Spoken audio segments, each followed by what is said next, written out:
Temperance is a mean with regard to pleasures, meaning temperance does not just mean removing, eliminating, eradicating pleasure, insecurity, shortcoming, deficiency, and other sources of weakness from our lives altogether in its entirety. Just as courage does not mean the absence, elimination, eradication of fear, anxiety, obsession from our lives altogether, but courage in its character, absoluteness, is knowing, understanding, actualizing what we should fear, what we should not fear, what we should do, what we should not do, what we can do, what we cannot do, what is right, what is wrong, what is fair, what is unfair, and so on and so forth, and what actually needs to be fair and what is not even a source of fear anymore. That is real, absolute, authentic, absolute courage, whatever you want to call it. The same can be said of and for temperance. Temperance is balancing and moderating both pleasure, desire, and basically mean at the same time.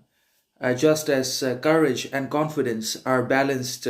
with basically wisdom and moderation, the same can be said for temperance. Temperance is the balance, the moderation, the measure that is very difficult to find, that we're ultimately able to find after decades of hard work, consistency, persistency, sovereignty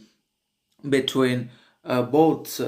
mean and pleasures. So if we can control our pleasures by not trying to eliminate them, eradicate them forever from our psyche, from our actions, behaviors, if we can control our desires and pleasures with character, moderation, control, consistency, perseverance, understanding, moderation, and other virtues, then we can be considered to be temperate, just,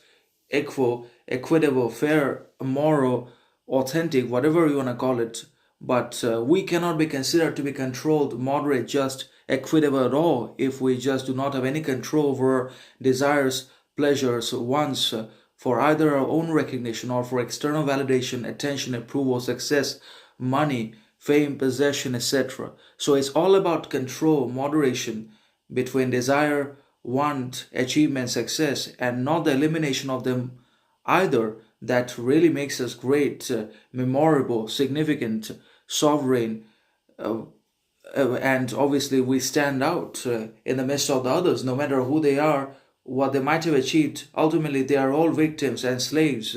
to external validation, success, fame, money, job that already has absorbed their lives, taken away their freedom, and basically deteriorated their internal harmony, connection, and inward significance, and so on and so forth. And if something gives us money, then it also takes